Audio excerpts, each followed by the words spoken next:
10% ತೊಗೊಂಡಿದ್ದಾರೆ. ನಮ್ಮಲ್ಲಿ ಗುತ್ತಿಗೆದಾರ ಬಂದು ಕಣ್ಣೀರು ಹಾಕ್ತಾರೆ. ಏನು ಮಾಡಿದ್ರು ಒಟ್ಟೆ ಬ್ಯಾಂಕಿನ ಸಾಲ ಮುಗಿಸ್ಲಿಕ್ಕೆ ಆಗ್ತಾ ಇಲ್ಲ. ಆತ್ಮಹತ್ಯೆ ಮಾಡ್ಕೋತಾ ಇದ್ದಾರೆ. ಅವರ ಪರಿಸ್ಥಿತಿ ಇವತ್ತು ಗುತ್ತಿಗೆದಾರರ ಬಗ್ಗೆ ನಾನೇನೋ ಗುತ್ತಿಗೆದಾರರ ಪರವಾಗಿ ನಾ ಮಾತಾಡ್ತಾ ಇದ್ದೇನೆ ತಿಳ್ಕೊಬೇಡ್ರಿ ಸನ್ಮಾನ್ಯ ಅಧ್ಯಕ್ಷರೇ. ಗುತ್ತಿಗೆದಾರರಿಗೆ ನೀವು ಸರಿಯಾಗಿ ಹಣ ಕೊಟ್ಟರೆ ಅಭಿವೃದ್ಧಿ ನೋಡ್ರಿ. BJP ಕಾಂಗ್ರೆಸ್ ಇದು ಬೇಡ. ಯಾರು ನೋಡ್ರಿ ಯಾವ ಸರ್ಕಾರ ಇರ್ತದಲ್ಲ ಅವರು ಇಟ್ಟು ಬಾಕಿ ಇಟ್ಟು ಹೋಗೋರೆ. ನಾಳೆ ನಿಮ್ಮ ಸರ್ಕಾರ ಮುಂದಿನ ಯಾರು ಬರ್ತಾರಲ್ಲ ನಾಳೆ ನಮ್ಮದೇ ಸರ್ಕಾರ ಬರ್ಬೋದು. ಅಲ್ಲ ಬಿಜೆಪಿಯಲ್ಲಿ ಇಲ್ಲ, ನೀವು ನಿಮ್ದೇ ಸರ್ಕಾರ. ಅದು ಯಾವ ತರ ಎತ್ತಳವ್ರೆ, ನೀವು ಬಿಜೆಪಿಯಲ್ಲೇ ಇಲ್ಲ. ಯತ್ನಾಳ್ ಜೊತೆ ನೀವಿದ್ದೀರ ಗೋಪಾಲಕೃಷ್ಣ ಅವರೇ. ಅಲ್ಲ ಅಣ್ಣ, ಬಿಜೆಪಿಯಲ್ಲೇ ಇಲ್ಲ ನಮ್ಮ ಸರ್ಕಾರ ಅಂದ್ರೆ ನೀವು ಪಕ್ಷೇತರಾಗಿ ನಮ್ಮ ಸರ್ಕಾರ ಅಂತ ಹೇಳಿ.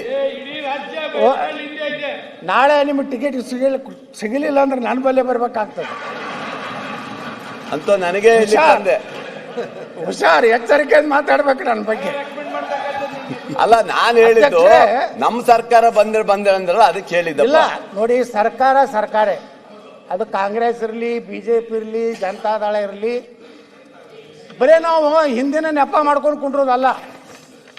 ಇವತ್ತು ನಮ್ಮ ಹಿಂದಿನ ಸರ್ಕಾರ ಯಾವ ರೀತಿ ಇದನ್ನ ಗುತ್ತಿಗೆದಾರರ ನೀವು ಹಣವನ್ನು ಪಾವತಿ ಮಾಡ್ತೀರಿ, ನಾಳೆ ಮಾರ್ಚ್ ಅನ್ನೋದ್ರ ಒಳಗಾಗಿ ಇದೇನು ನಮ್ಮ 38,000 ಕೋಟಿ ರೂಪಾಯಿ ನೀವು ಅವರ ಹಣ ಕೊಟ್ಟರೆ ಸನ್ಮಾನ್ಯ ಮುಖ್ಯಮಂತ್ರಿಗಳು ಈ ರಾಜ್ಯದಲ್ಲಿ ಕೆಲಸಗಳು ಪ್ರಾರಂಭ ಆಗ್ತವೆ. 10% ತೊಗೊಂಡಿದ್ದಾರೆ. ನಮ್ಮಲ್ಲಿ ಗುತ್ತಿಗೆದಾರ ಬಂದು ಕಣ್ಣೀರು ಹಾಕ್ತಾರೆ. ಏನು ಮಾಡಿದ್ರು ಒಟ್ಟೆ ಬ್ಯಾಂಕಿನ ಸಾಲ ಮುಗಿಸ್ಲಿಕ್ಕೆ ಆಗ್ತಾ ಇಲ್ಲ. ಆತ್ಮಹತ್ಯೆ ಮಾಡ್ಕೋತಾ ಇದ್ದಾರೆ. ಅವರ ಪರಿಸ್ಥಿತಿ ಇವತ್ತು ಗುತ್ತಿಗೆದಾರರ ಬಗ್ಗೆ ನಾನೇನೋ ಗುತ್ತಿಗೆದಾರರ ಪರವಾಗಿ ನಾ ಮಾತಾಡ್ತಾ ಇದ್ದೇನೆ ತಿಳ್ಕೊಬೇಡ್ರಿ ಸನ್ಮಾನ್ಯ ಅಧ್ಯಕ್ಷರೇ. ಗುತ್ತಿಗೆದಾರರಿಗೆ ನೀವು ಸರಿಯಾಗಿ ಹಣ ಕೊಟ್ಟರೆ ಅಭಿವೃದ್ಧಿ ನೋಡ್ರಿ. BJP ಕಾಂಗ್ರೆಸ್ ಇದು ಬೇಡ. ಯಾರು ನೋಡ್ರಿ ಯಾವ ಸರ್ಕಾರ ಇರ್ತದಲ್ಲ ಅವರು ಇಟ್ಟು ಬಾಕಿ ಇಟ್ಟು ಹೋಗೋರೆ. ನಾಳೆ ನಿಮ್ಮ ಸರ್ಕಾರ ಮುಂದಿನ ಯಾರು ಬರ್ತಾರಲ್ಲ ನಾಳೆ ನಮ್ಮದೇ ಸರ್ಕಾರ ಬರ್ಬೋದು. ಅಲ್ಲ ಬಿಜೆಪಿಯಲ್ಲೇ ಇಲ್ಲ, ನೀವು ನಿಮ್ದೇ ಸರ್ಕಾರ. ಅದು ಯಾವ ತರ ಎತ್ತಳವ್ರೆ, ನೀವು ಬಿಜೆಪಿಯಲ್ಲೇ ಇಲ್ಲ. ಯತ್ನಾಳ್ ಜೊತೆ ನೀವಿದ್ದೀರ ಗೋಪಾಲಕೃಷ್ಣ ಅವರೇ. ಅಲ್ಲ ಅಣ್ಣ, ಬಿಜೆಪಿಯಲ್ಲೇ ಇಲ್ಲ ನಮ್ಮ ಸರ್ಕಾರ ಅಂದ್ರೆ ನೀವು ಪಕ್ಷೇತರಾಗಿ ನಮ್ಮ ಸರ್ಕಾರ ಅಂತ ಹೇಳಿ.